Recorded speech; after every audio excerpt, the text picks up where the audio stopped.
This is the chilling story of how a husband's dark obsession drove him to commit an unthinkable crime, poisoning his wife so he could pursue a forbidden love. Helen McMillan was a 48-year-old woman with big dreams and a loving family in Shaker Heights, Ohio. She was married to Frank McMillan, a man 16 years her junior. Despite their age difference, they seemed like a happy couple. Frank worked for a health insurance company and was often busy, but they made time for each other. They had been married for 5 years and lived with Helen's daughter from a previous marriage, 19-year-old Lisa Linsky McMillan.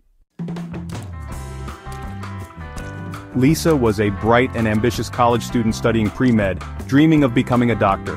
Helen was incredibly proud of her daughter and supported her every step of the way.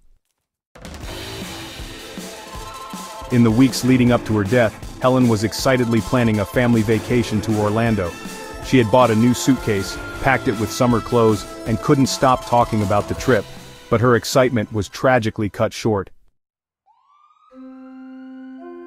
April 17, 2019, started like any other day in Shaker Heights. It was a cool, overcast morning, quiet, except for the occasional early riser walking their dog or grabbing coffee. But inside the McMillan home, something was terribly wrong. At around 8:30 a.m., Lisa came downstairs to the kitchen and found her mother collapsed on the floor, unresponsive.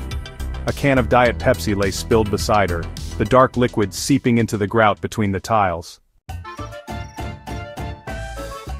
Panic set in. Lisa screamed and immediately called 911, her hands trembling as she dialed. The dispatcher tried to calm her, but Lisa was inconsolable. Paramedics arrived within minutes. Lisa, in shock, paced the living room as the eerie silence of the house was broken only by the echo of her desperate 911 call still playing from her phone. But it was too late. Helen McMillan was pronounced dead at the scene. Detective Laura Robach, a seasoned investigator known for her sharp instincts, led the case. As she stepped into the McMillan home, she immediately sensed that something was off. The house was neat, undisturbed, no signs of forced entry, no struggle. Helen's purse sat untouched on the counter, and the back door was locked from the inside. But one detail stood out. The can of Diet Pepsi was still nearly full. Something about it nagged at Detective Robach. She ordered it to be collected as evidence, along with samples from the kitchen. An autopsy was scheduled to determine Helen's exact cause of death.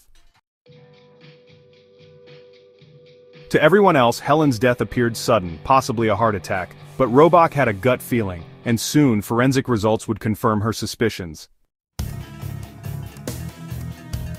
10 days later, a breakthrough.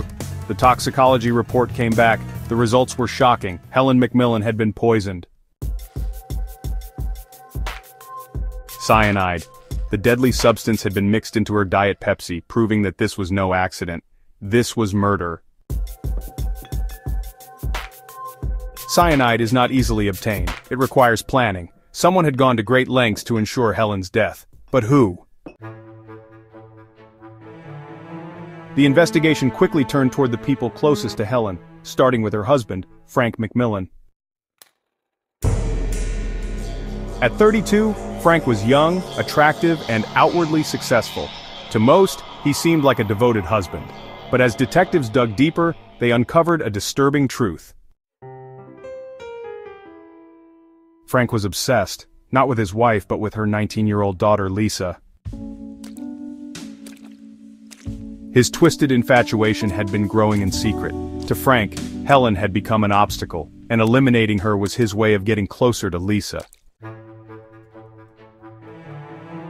Detectives combed through Frank's digital footprint. What they found was damning. Months of internet searches about cyanide, its effects, and where to obtain it. Frank knew Helen's daily routine. He knew she drank Diet Pepsi every day. And on April 17, 2019, he laced her drink with cyanide, ensuring that she wouldn't live to see that long-awaited vacation. When confronted with the evidence, Frank tried to maintain his innocence, but under pressure, his carefully crafted facade began to crumble. Frank McMillan was arrested and charged with first-degree murder. His trial began in January 2020, drawing nationwide attention. Prosecutors painted him as a manipulative predator who had meticulously planned his wife's murder to pursue an unnatural obsession with his stepdaughter. The evidence was overwhelming. The jury took just a few hours to deliberate. The verdict? Guilty. Frank McMillan was sentenced to life in prison without the possibility of parole. For Lisa, the truth was unbearable. The man she had trusted as a stepfather had harbored dark intentions all along. Helen's friends and family struggled to move forward, haunted by the betrayal. And the once idyllic community of Shaker Heights was left shaken, forever marked by the crime that unfolded behind closed doors. Helen McMillan had dreamed of a future filled with happiness and family. Instead, she fell victim to the twisted desires of the man she trusted most. What do you think about this case? Was justice served? Let us know in the comments below. And if you love true crime stories, don't forget to like, subscribe, and hit that notification bell for more real-life murder mysteries. Stay safe, true crime case solvers. Until next time.